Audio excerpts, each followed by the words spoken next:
We're with the Ogden Dunes Fire Department Amateur Radio Club, and we are going out to activate a very strange park. It is out in the middle of the water.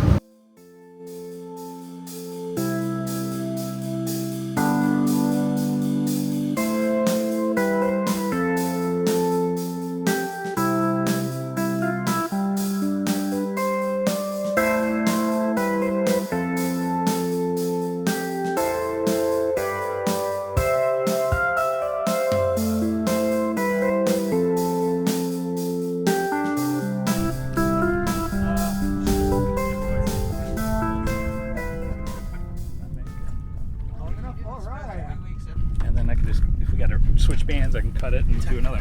That's all we need is a couple, yeah. Just to get it in position. Did you put the antenna up? Yeah.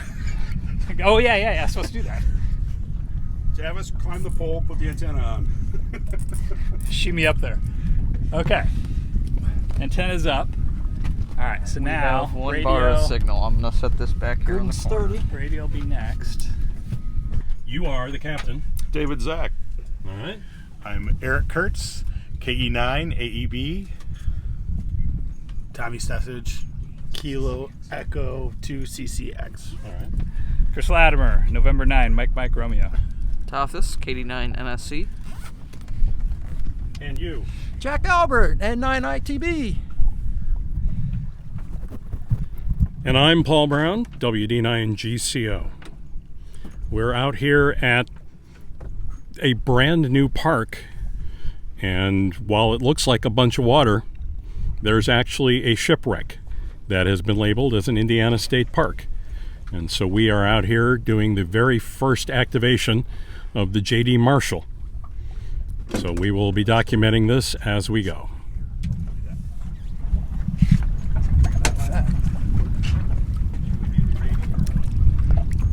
That marker out there in the water marks the center of the wreck. We do have Jimmy John's for lunch. So Sounds good. Or late breakfast. All right. Antenna's up, we're ready. So the J.D. Marshall, I believe, sunk in 1911. There's all kinds of information on Yeah, I'll have to get more information as we go here.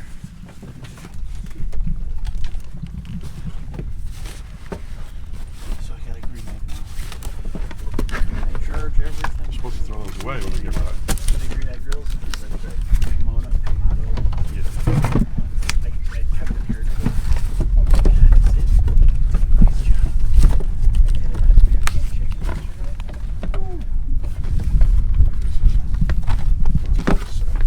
Can we get this this cable? Anyone have diagonal cutters? A knife. Oh, okay. I just didn't want to lose it over the side. You got your own no squeak. Yeah. No squiggle. I didn't want to scratch your boat. Hey, Jack, do you want to set that up here on the seat, maybe, or something? And there's also a little place up front. Does this thing take a flux capacitor? Yes, 2 of them. You know, if you go, I think it's Advanced Auto. Okay. Put in FC. It's battery. It's got a picture of the flux capacitor. Oh, really? Out of stock. I think I can put these. Since the park is actually a shipwreck, if you come out here and drop anchor, there's a good chance of, over the years, just totally destroying what's left. So the DNR has put in a no anchoring rule. However, conveniently, so that you don't just drift, they do have the mooring buoys, so you can tie your ship off to their permanent mounting spots. And that way we don't have to worry about, over the next couple hours as we activate, drifting away and having to keep turning the boat back on and moving back. All right, we're setting things up.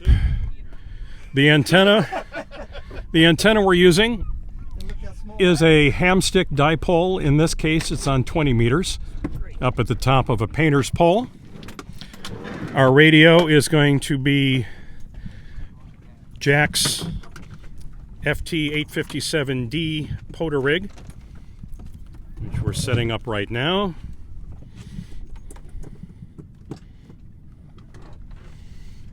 And then hopefully propagation is in our favor today, because this is not a place you can just run out to all the time. Oh, it sounds like we got signals.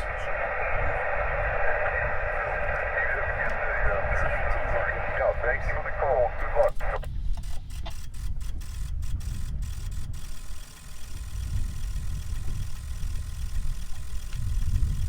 Uh-oh, that's not a good sign. Normally a resident antenna will just... North Carolina, good job in your northern Kansas. Thank you. This is November 04. Yeah, we got a little bit, not much. I've never operated on water, so I don't know what happens anymore. A little isn't terrible, as long as the radio doesn't fold back and shut down. All right. Okay, so Time we're tuned. time now for a strategy meeting. So we'll look around for an open frequency, and then we will start to get the logging ready. We are going to post it on the POTA Facebook group, on the spotting page, let a couple of friends know, and then open the gates and see what happens. Tavis is going to do our logging. He's got a Panasonic Toughbook, or Dell Toughbook.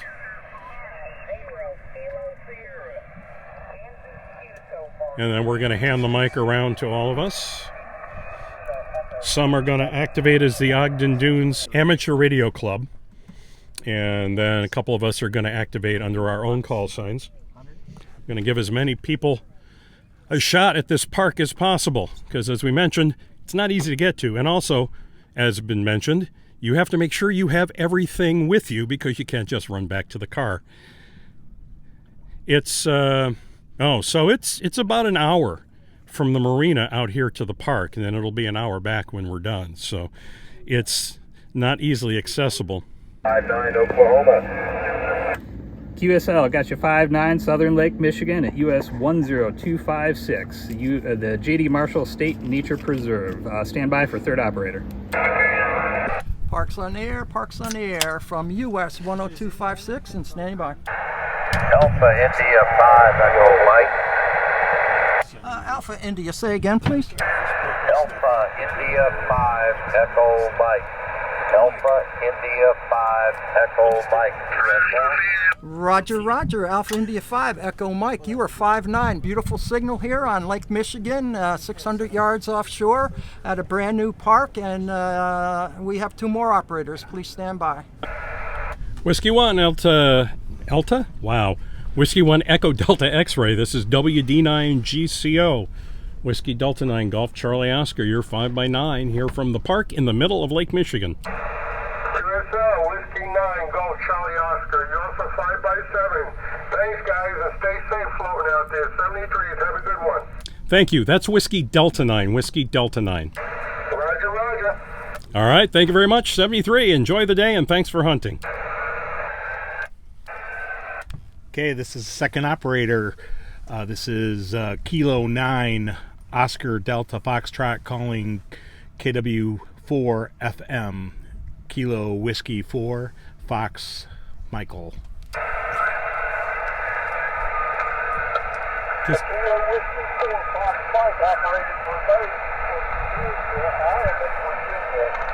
give me a signal report.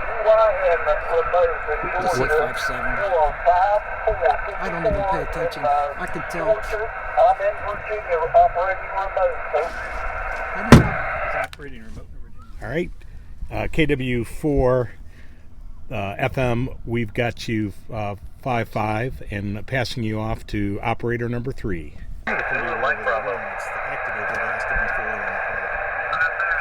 Mike Bravo station, say again, please. Charlie 3,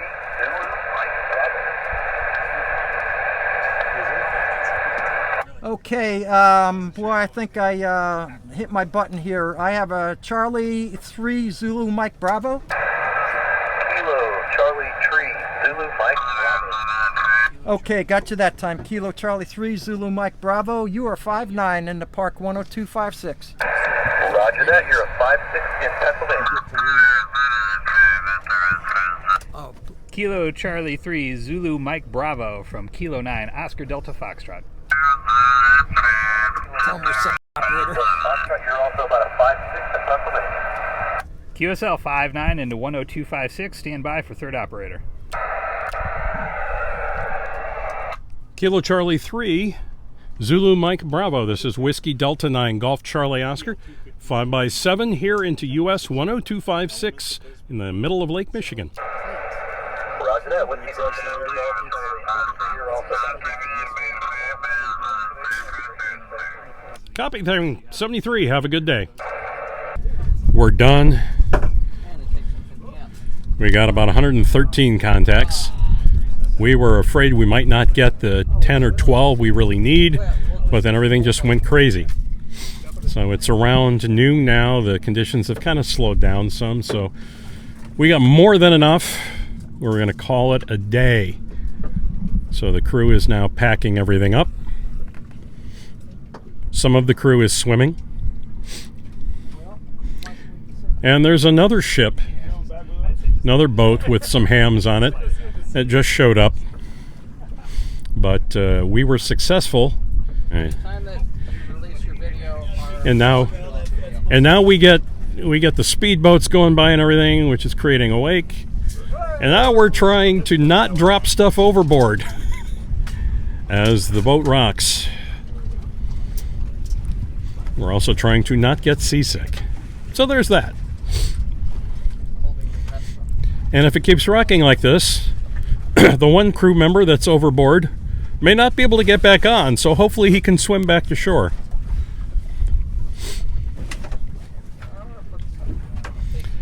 Overall, a huge fun day was had.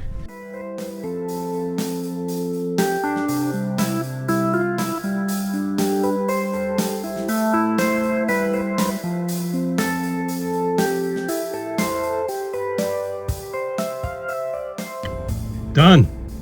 Hot. Tired. I had to work last night late. I got to bed about 2:30.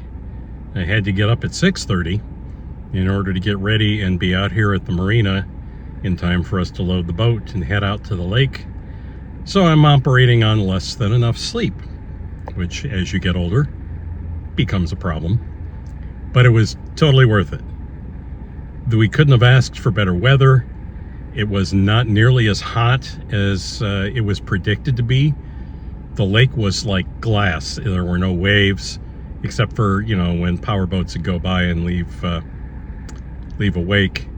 But other than that, I mean, we just stayed moored right over the wreck and everything went great. We put the antenna up easily. We tried briefly to do 40 a little bit because we thought maybe we'd try to get some different ground wave in for some of the more locals, but 40 was just not happening, so we went back to 20. We were operating from, say, 9:30 in the morning until noon, maybe 12:30, and we got 115 contacts. We were afraid that conditions were going to suck and that it would be a struggle to get the 10, realistically 12, because if you've ever done POTA, you realize that you're going to fat finger something, and when you get home to upload and you realize you're one short, so we always get a cushion.